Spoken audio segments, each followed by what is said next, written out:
할렐루야. 살아가면서 많이 느끼는 것 중에 하나가 하나님께서 어떤 사람을 세우실 때에 막을 사람이 없구나, 이런 생각을 많이 합니다. 하나님께서 어떤 사람을 세우실 때 그 세워지는 과정을 막을 사람이 없구나.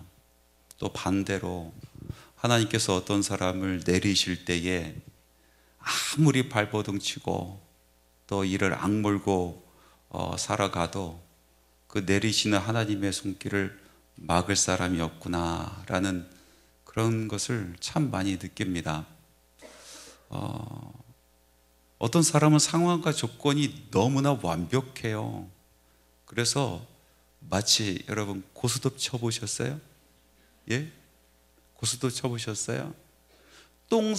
쌍피를 잡고 있는 것 같은 그런 인생들이 있단 말이죠. 그래서 뭘 해도 될 것 같고 모든 상황과 조건이 완벽해요.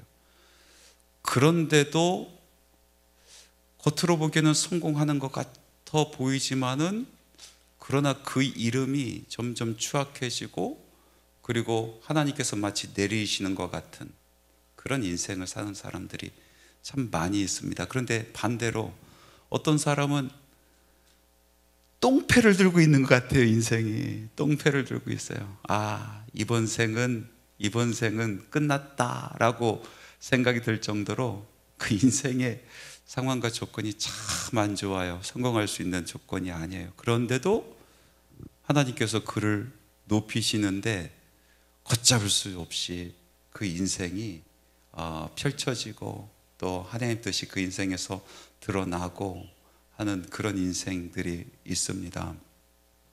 성경 말씀에도 보니까 하나님께서 세우는 사람이 있는데 주변에 그 사람들 세워질까 봐 무서워서 또는 시기하면서 막 끌어내리려고 하는 수도 없이 많은 음모가 있고 또 방해가 있는데도 불구하고 하나님께서 세우시니 세워지는 사람들이 성경 말씀에 가득 차 있습니다. 그런 사람들의 이야기가 가득 차 있어요.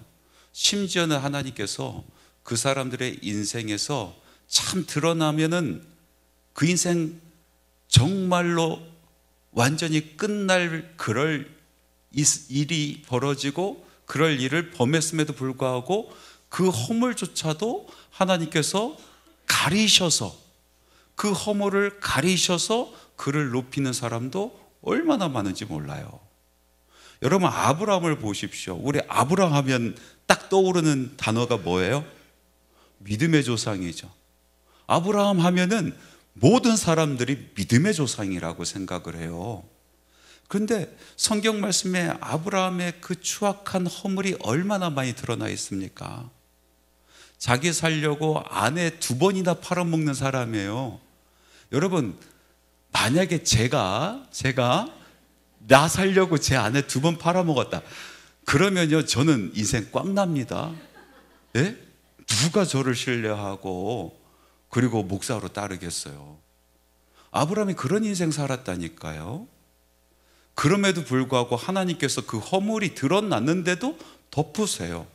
그래서 어느 누구도 아브라함 하면 저거 아내 팔아먹고 자기 살아남은 놈 그렇게 얘기한 사람 한 사람도 없어요. 다 믿음의 조상이라고 얘기하지. 희한하지 않습니까? 또 다윗을 보세요. 다윗의 허물이 얼마나 치명적인 허물이 있어요. 그만 음란에 빠져서 자기의 충신의 아내를 겁탈하는 것을 넘어서서 그 아내를 빼앗기 위해서 음모를 꾸미고 그 충신을 죽여요. 살인죄, 간음죄에 죄란 죄는 다 범하잖아요.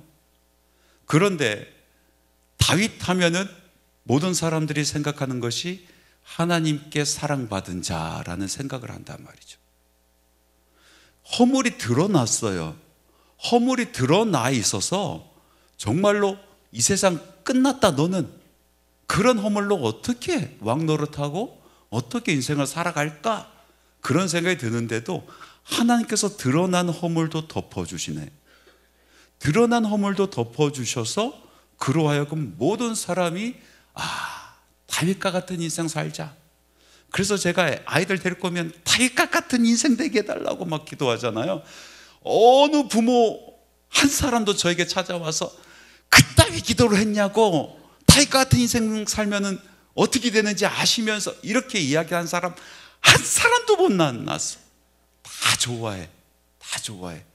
그러면서 우리 아이들이 다윗처럼 이런 마음을 갖는단 말이죠. 하나님께 사랑받는 사람, 허물조차도 덮어주신다. 베드로도 그렇잖아요. 베드로의 허물이 온 천하에 다 드러났어.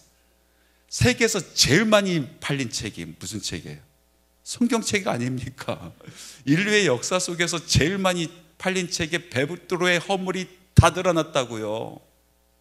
그런데 하나님께서 그 허물까지 덮어주시면서 그를 세우세요. 막을 사람이 없어. 막을 인생이 없어. 그러면서 이런 걸 보면서 하나님께서 하시는 일이구나. 하나님께서 사람을 세우시고 높이시고 또 사람을 내리시고 그리고 낮추시고, 예수님께서 십자가를 지시려고 십자가 가까이 가면 갈수록 제자들 안에서는 논쟁이 더욱더 심해졌어요. 무슨 논쟁이냐? 누가 더 크냐? 누가 더 높으냐? 이 논쟁인 거예요. 그 논쟁의 시발점이 된 게 뭐냐면 야고보와 요한이 자기 어머니를 동원을 해서 예수님께 청탁을 한 거예요. 야고보와 요한의 어머니 살로메라는 이 여인은요, 예수님의 육신의 어머니 마리아의 여동생이에요. 그러니까 예수님에게 손수로 따진 이모예요, 이모. 예? 이 이모가 와서 청탁을 하는 거잖아요. 그게 이제 시발점이 돼서 제자들 사이에 막 논쟁이 벌어지고 막 싸움이 벌어지고 마음이 나눠집니다. 제일 화가 많이 난 사람이 누구일까요? 모든 제자들이 화가 나는데 제일 화가 많이 난 사람 베드로가 제일 많이 화났어요. 왜? 예수님의 오른쪽은 지금까지 나였는데 저것들이 이 자리를 차지하려고 하니까 베드로는 아마 제일 많이 화가 났을 거예요. 그 다음에 화가 난 사람은 누굴까요? 예? 유다 아니겠어요? 가룟 유다? 가룟 유다가 혼자 생각했을 때, 예수님께서 나에게 돈주머니도 맡겨주셨는데, 여러분 아무나 돈주머니 맡깁니까? 아무나 맡겨요? 신뢰하는 사람 맡기죠. 예수님께서 나를 이만큼 신뢰하시는데 아마 가룟 유다도 화가 많이 났을 거예요. 그래서 서로 높아지려고 하는 그 마음 때문에 제자들 안에 분쟁이 생겼어요. 그때 예수님께서 정리를 하십니다. 너희 중에 누구든지 크고자 하는 자는 너희를 섬기는 자가 되고, 너희 중에 누구든지 으뜸이 되고자 하는 자는 너희의 종이 되어야 하리라 하면서 말씀을 딱 마치십니다. 오늘 여러분들과 함께 빌립보서를 읽었어요. 이 빌립보서는 바울이 빌립보 교회 성도들에게 보내는 편지지 않습니까? 빌립보 교회는 바울이 선교 여행할 때 뒤에서 아주 충성스럽게 서포트했었던 그런 교회입니다. 그런데 이 빌립보 교회에 분쟁이 벌어졌어요. 사람들의 마음이 막 나눠지기 시작했어요. 사도 바울이 이 빌립보 교회를 사랑하는 마음으로 가서 무슨 문제인가 들여다보았어요. 여러 가지 이야기가 있었겠죠. 그런데 이 사도 바울은 영적인 것을 보았던 것 같아요. 그 원인을 교만한 마음, 높아지려고 하는 마음 속에 있는 것을 발견하게 됩니다. 빌립보 교회 성도들이 서로 높아지려고 하는 마음이 있기 때문에 이렇게 서로 분쟁이 있고 싸움이 벌어졌구나. 한마디로 만돌이 만순이로 가득한 교회가 됐구나. 교만돌이 교만순이 가득한 교회가 됐구나, 이렇게 판단을 한 거죠. 영적인 진단입니다. 그래서 처방을 내려요. 처방이 뭐냐면 바로 오늘 있는 말씀이에요. 오늘 있는 말씀. 섬겨야 된다, 마음이 낮아져야 된다라고 말씀하고 있는 거예요. 그러면서 오늘 이 말씀을 해주십니다. 누구든지 이 마음을 본받아야 된다. 바로 그리스도 예수의 마음이다. 그리스도 예수의 마음. 그 그리스도 예수의 마음이 어떤 마음이냐? 여러분, 첫 번째로 그리스도 예수의 마음은 낮아지는 마음이에요. 빌립보서 2장 6절에서 7절 말씀 우리 같이 한번 읽어볼까요? 그는 근본 하나님의 본체시나 하나님과 동등됨을 취할 것으로 여기지 아니하시고 오히려 자기를 비워 종의 형체를 가지사 사람들과 같이 되셨고. 예수님은 창조주이십니다. 예수님은 거룩한 보좌에 앉아 계신 분이에요. 그런데 그분이 우리 안으로 내려오셨대요. 낮아지셨대요. 종의 형체를 가지셨대요. 그리고 우리와 같이 되어 주셨다는 거예요. 여기서 함정이 하나 있어요. 우리가 낮아진다라고 이야기를 하면은 내가 낮아져 준다라고 생각해요. 여러분, 낮아지십시오라고 얘기하면은 마음 먹기를 그래, 내가 낮아져 줘야지라고 생각을 한다고요. 낮아져 주는 게 아니라 낮아지는 거예요. 낮아지는 거. 같이 되었다. 낮아져서 같이 된 척하는 것이 아니라 정말 같이 되었다라는 거예요. 예수님께서 우리에게 낮아주신 것이 아니라 낮아지신 거고, 우리와 같이 된 척 해주신 것이 아니라 우리처럼 되셨다라는 거예요. 말씀은 분명히 그렇게 이야기를 하고 있어요. 낮아준다라고 생각하면 그 마음속에는 우월감이 여전히 있어요. 내가 우월한데 그러나 낮아져 준 거예요. 그런데 이렇게 낮아져 주면요, 사람은 아주 귀신처럼 알아봅니다. 저 사람이 나에게 낮아져 줬는지 아니면 애초부터 나와 같은 마음을 가지고 나와 함께 되었는지 귀신처럼 알아본다니까요. 여기서 마음은요, 완전히 낮아진 것, 같이 된 것입니다. 제임스 게일이라는 선교사님이 계세요. 이분은 토론토 대학 출신이에요. 그리고 YMCA 파송 평신도 선교사였어요. 우리 조선이란 땅에 왔었죠. 그래서 이곳에 와서 한 일이 뭐냐면은, 여러분, 최초로 한글을 영어로 번역한 한영 단어 사전을 만든 사람, 제임스 게일. 한영 사전을 만들었어요. 그리고 성경책을 번역했고, 철로역정 있잖아요. 철로역정이라는 그 소설을 한글로 번역한 사람, 처음으로. 또 반대로 우리나라 소설 구몽과 춘향전을 영어로 번역해서 이 서방 세계에 그것을 알렸던 사람. 이 사람이 다시 미국으로 이제 가서 그곳에서 신학교를 마치고 목사가 돼서 또 조선이란 나라로 돌아오게 됩니다.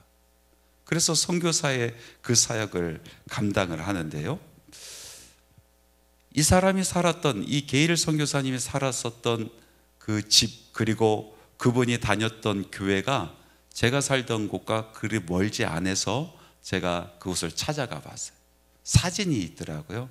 제가 찍은 사진은 아닙니다. 저도 사진 찍었는데 아무리 찾으려고 해도 못 찾았어요. 그래가지고 제가 빌려왔어요. 사진 좀 띄워줘 보세요. 저 왼쪽에 있는 것이 이제 게일 선교사님이 다녔었던 교회예요. 안에 들어가 보니까 한 300명 정도 앉을 수 있는 그런 홀이었어요. 복층으로 되어 있는 구조로 되어 있었고, 아주 전통적으로 장로교회 그 교회 모습 그대로 가지고 있었어요. 그리고 그 옆에 있는 것이 게일 선교사님이 살았었던 집이에요. 이 시골에서 농촌 생활을 하신 것 같아요. 그런데 우리가 농촌 생활을 했다고 하면은 우리나라의 농촌을 생각을 해요. 그런데 캐나다의 농촌은요, 정말 잘 살아. 그냥 집에 경비행기 정도는 하나씩 다 있어요. 개인 비행기. 여러분, 개인 비행기 하나씩들 차고에 있으시죠?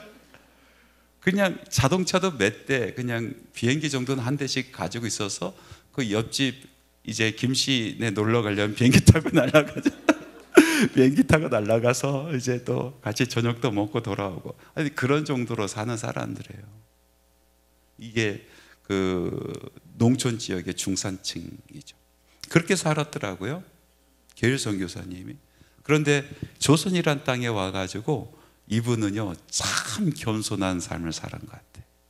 그러니까 낮아진 척하며 산 것이 아니라 그냥 낮아지시고, 조선 사람들이랑 같은 척하고 산 것이 아니라 같이 돼서 사셨어요. 그래서 그 사람, 이 게일 선교사님의 별명이 뭐였는지 아세요? 착한 목자였어요. 착한 목자.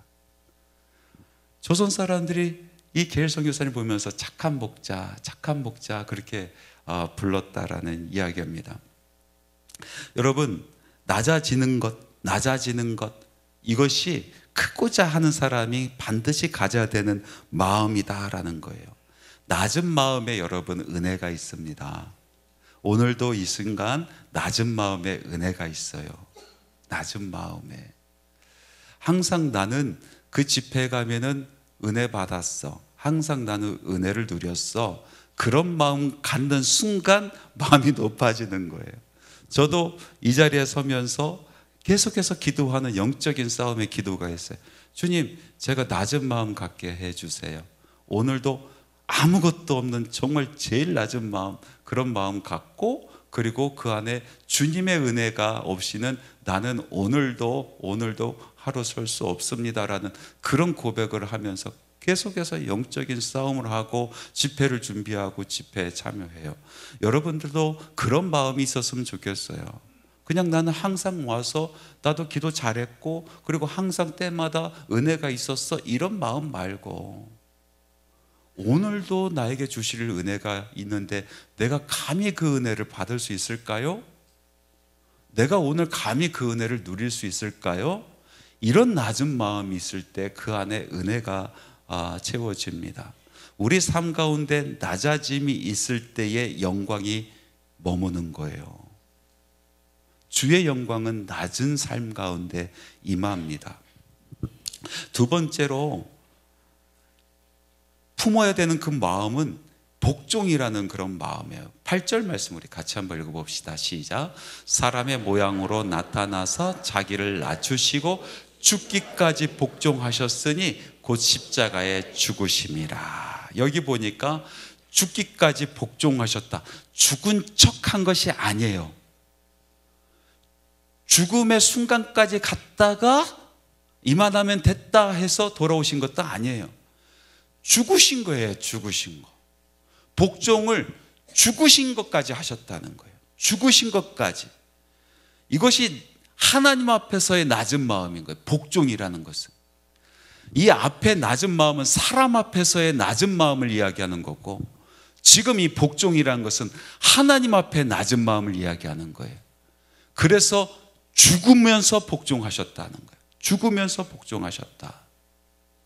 우리가 예수 믿기를 작정하고 하나님의 사람이 된 것을 기쁨으로 여기고, 그리고 하나님께서 맡기신 그 소명을 붙들고 살아가는 이 삶을 살아가면서 여러분, 반쪽짜리 순종, 반쪽짜리 복종하지 마시고 정말 온전한 순종, 온전한 복종이 우리 안에 있기를 소원합니다. 여러분, 사울이 하나님께 복종 안 했어요? 이 사울도요, 하나님께 복종 많이 했어요. 그런데 이 복종이요, 항상 반쪽짜리 복종이라 아말렉과의 전투가 벌어졌습니다. 그래서 사람들을 모았어요. 병사들을 모았어요. 그리고 이제 출전을 하려고 하는데 하나님께서 말씀하십니다. 무슨 말씀이냐면은 이 싸움에서 반드시 네가 이기게 될 것인데, 그런데 내가 얻게 된 그 전리품 중에서 내가 가질 것이 없고 모든 것을 진멸하라라고 얘기하셨어요. 그러니까 다 태워버리라. 다 태워버리라. 이것은 하나님께서 이 사울에게 주신 명령입니다. 명령. 항상 보면은 성경 말씀에서 제일 첫 번째 것은 하나님의 것이라 하였어요. 그래서 첫 번째 싸움에서도 모든 것을 진멸하는 거예요. 다 태워서 하나님께 올려드리라. 이건 네가 가질 것이 아니다. 그 이후에 네가 무엇을 갖든지 마음껏 누려도 되는데 이건 아니다라고 말씀하신 거란 말이죠. 그런데 장수가 병사들을 모았을 때에 그 사람들에게 암묵적으로 약속한 것이 있어요. 내가 충성을 다해서 나와 함께 싸워주면은, 네가 목숨을 다해서 나와 함께 싸워주면은 이 싸움에서 우리는 반드시 승리를 할 것이고, 그리고 네가 이 전리품을 다 누릴 수 있다라는 그런 암묵적인 약속이 있거든요. 그런데 하나님께서 그걸 하지 말라 하신 거예요. 이거는 온전히 하나님께 올려드리라고 말씀하신 거예요. 그러면 장수의 입장에서는 이거 큰일 난 거잖아요. 내가 사람들을 불러 모았어. 그 사람들과 암묵적인 약속이 있어요. 그 사람들 그걸 기대하고 있다고. 이 싸움에서 이기면은 내가 이 전리품을 가지고 우리 사랑하는 처자식 있는 집으로 갖고 갈 수 있다라는 어떤 그 희망을 가지고 왔는데, 장수가 그것을 약속해서 하나님의 이 명령의 말씀 속에서 내가 어떻게 해야 될까? 만약에 하나님의 명령을 따르면은 아마 모아놓은 이 병사들에게 이 장수의 인기는 바닥을 치게 될 거예요. 사람에게 있어서 인기는 바닥을 치게 된단 말이죠. 그러나 하나님께는 인정받는다는 거예요. 이 상황 속에서 사울이 순간적으로 판단합니다. 그리고 택한 게 뭐예요? 사람의 인기라고. 사람의 인기. 내가 사람의 인기를 놓을 수가 없다는 거죠. 내가 그거 갖고 있어야 나는 살 수 있다고 생각한 거예요. 그래서 하나님의 명령을 순종하지 않습니다. 어떻게 합니까? 하나님 앞에서 거짓으로 전리품을 태워드리는 척 하면서 좋은 것은 뒤로 다 빼돌려요. 반쪽짜리 순종했다고. 반쪽짜리 순종. 이 모습을 보시고 하나님께서 사울 왕에게 뭐라고 합니까? 내가 너를 왕으로 세운 것을 후회한다. 왕으로 세운 것을 후회한다. 그리고 순종이 제사보다 낫다라고 말씀하시는 거예요.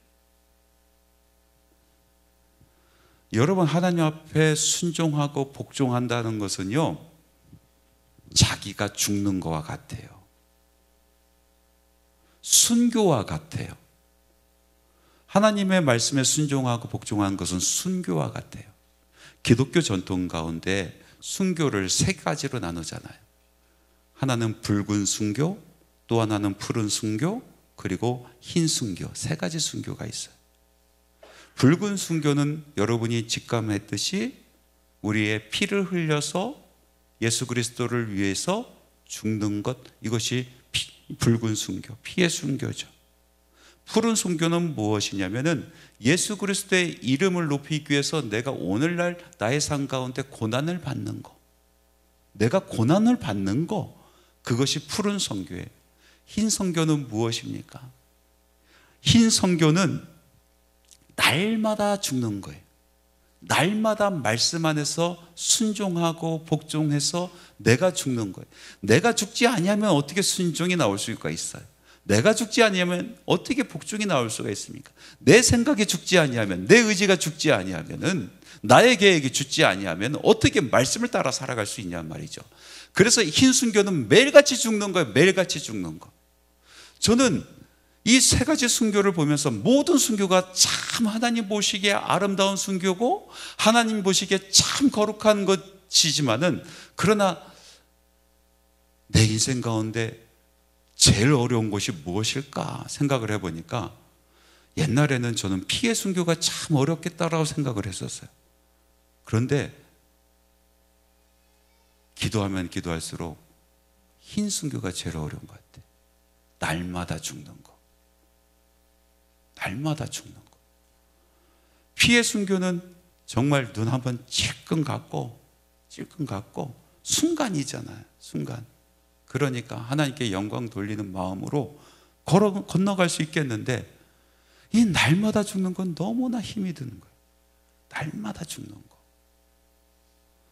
말씀 앞에서 날마다 죽어야 돼요. 그런데 그 순교의 길을 걸어가야, 그래야 복종할 수가 있는 거예요.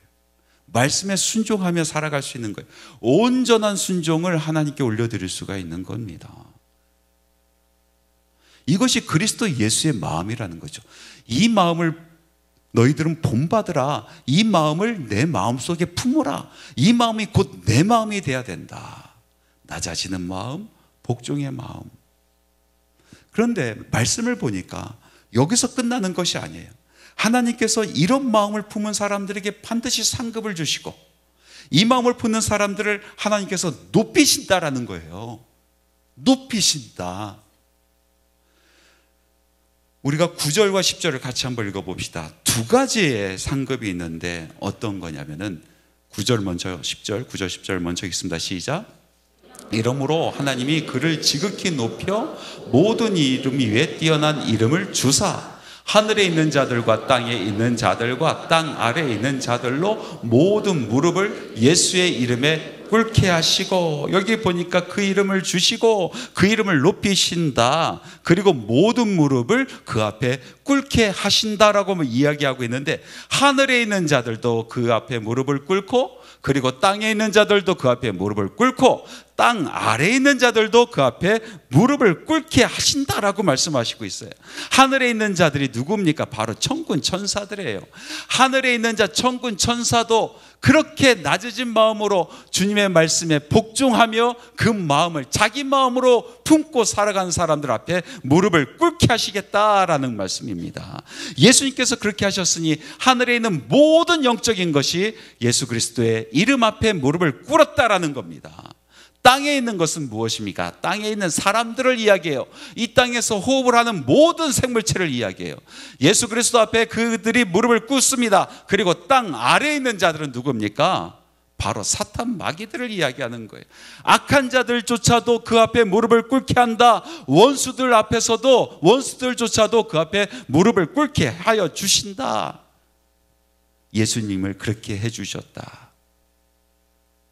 모든 사람들이 무릎을 꿇어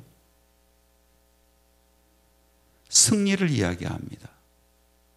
그 마음을 품는 자들을 높이셔서 승리의 인생을 살게 해주신다. 여러분, 시편 23편 5절 말씀, 시편 23편 5절에 있는 말씀은 저를 참 괴롭혔던 말씀 중에 하나예요. 그 말씀이 이렇잖아요. 주께서 내 원수의 목전에서 내게 상을 차려주시고 기름을 내 머리에 부으셨으니 내 잔이 넘치나이다. 이게 왜 좋을까? 원수들이랑 밥 먹어야 되는데, 여러분 생각해 보세요. 보기도 싫은 원수들이랑 상 차려서 그 앞에서 내가 밥을 먹어야 돼. 넘어가겠습니까? 소화가 되겠습니까? 제가 이 말씀 보면서, 야, 이거 나한테는 참 이거 오히려 이게 벌 같은데, 원수들 앞에서 내가 상을 차려주셔도 원수들 저기 있고 나는 독상 다른 데 좀 차려주시지, 그 앞에서 밥을 먹으라네? 그리고 그 내 머리에 기름을 부어주신다라네? 야, 이 말씀 참 힘들다. 받아들이기 힘들다. 저는 그런 생각 참 많이 했어요. 여러분들은 믿음이 좋아서 하나도 그런 것 같지 않아요? 저는 어떻게 원수들 앞에서 밥을 먹을까? 그런데 이 말씀을 묵상을 하면서 무릎을 탁 쳤어요. 야, 그 원수들, 이 원수들이란 게 도대체 누구일까? 이 원수들이란 사람들이 누구일까? 내 일평생 나를 쫓아다니면서 나를 참수했었던 사람, 나를 어떻게 하면 끌어내리려고 이리 끌어내리고 저리 끌어내리고 비방하고 넘어뜨리려고 하고 그렇게 만들었었던 바로 그들, 이 사탄 마귀들, 그리고 나에게 맡겨준 나의 가족, 항상 어렵게 만들고 힘들게 만들고 문제를 발생하게 만들고 쓰러지게 하고 아프게 하고 했었던 그 악한 세력들, 내게 맡겨준 양들을 잠들게 만들고 교회를 잠들게 만드는 그 원수들, 야, 그 원수들을 좀 밟아버렸으면 좋겠다. 질끔 밟아버렸으면 좋겠다라는 마음이 말씀을 읽으면서 계속 드는 거예요. 그리고 주여, 내가 그 사람들 앞에서 밥상 거하게 차려놓고 내가 한번 먹어보겠습니다. 그 원수들 앞에서 나를 힘들게 하고 나를 넘어뜨리고 나의 가족을 힘들게 하고 나의 사랑하는 교회를 넘어뜨리려고 하고 잠들게 하려던 그 원수들, 악한 영들의 세계, 그들을 앞에서 내가 밥상 한번 거하게 차려주십시오. 내가 거기서 신나게 밥 한번 먹어보겠습니다. 제 마음의 소원이 바뀌었어요. 저는 정말로 그렇게 밥 먹고 싶어요. 얼마나 멋있습니까? 그것들 나 쳐다보지도 못하고 저 앞에 쭈그려 앉아가지고 젓가락 딱. 예? 얼마나 멋있어요. 낮아진 마음 속에 또 복종하는 그 마음 속에 주시는 첫 번째 은혜가 바로 원수들 앞에서 밥 먹는 거예요. 두 번째는 뭐냐면 만민이 인정하는 그런 인생이 되어야 한다. 우리 예수님께서 받으신 하나님께서 상으로 주신 것이 11절에 있어요. 11절 말씀 같이 읽습니다. 시작. 모든 입으로 예수 그리스도를 주라 시인하여 하나님 아버지께 영광을 돌리게 하셨느니라.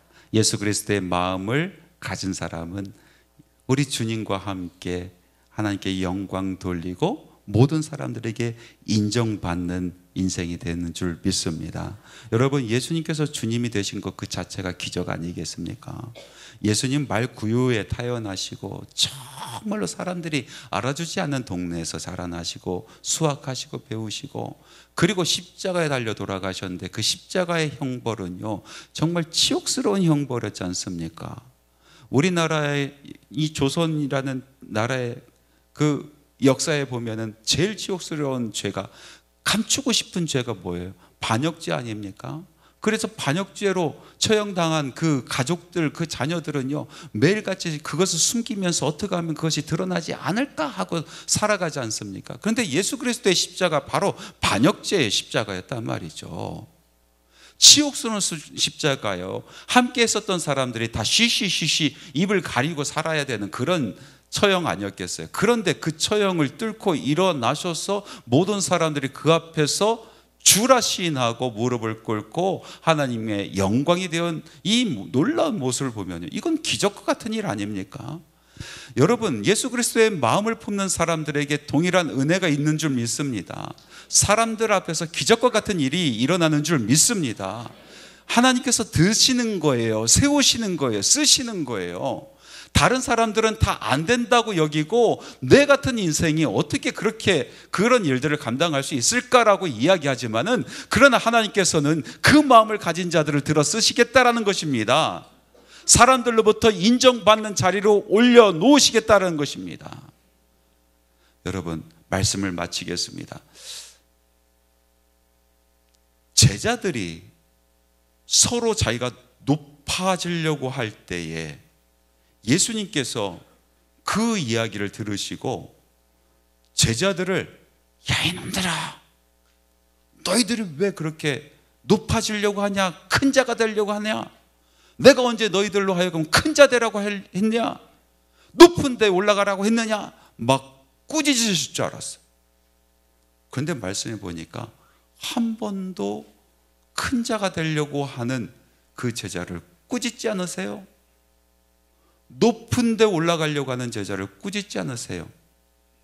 그러면서 올라가는 방법, 큰 자가 되는 방법, 영적인 방법을 가르쳐 주셔요. 그 방법은 뭡니까? 큰 자가 되는 방법, 하나님께서 높이시는 자가 되는 방법, 그것은 섬기는 자예요. 예수 그리스도의 마음을 갖는 자, 낮아진 마음, 그리고 하나님 앞에 복종하는 마음, 이것이 있을 때에 큰 자가 된다는 거예요. 이런 사람들이 높은 곳에 오른다는 거예요. 하나님께서 반드시 올리신다는 겁니다. 여러분, 이 약속의 말씀을 오늘 꼭 깨닫고 마음속에 붙드시기 바랍니다. 저는 여러분들이 정말 높은 곳에 오르시기를 원합니다. 정말 큰 사람이 되었으면 좋겠어요. 우리 한소망의 성도들이 큰 사람 되었으면 좋겠어요. 높은 곳에 올라 어느 누구도 끌어내지 못하는 승리의 인생 사시기 바랍니다.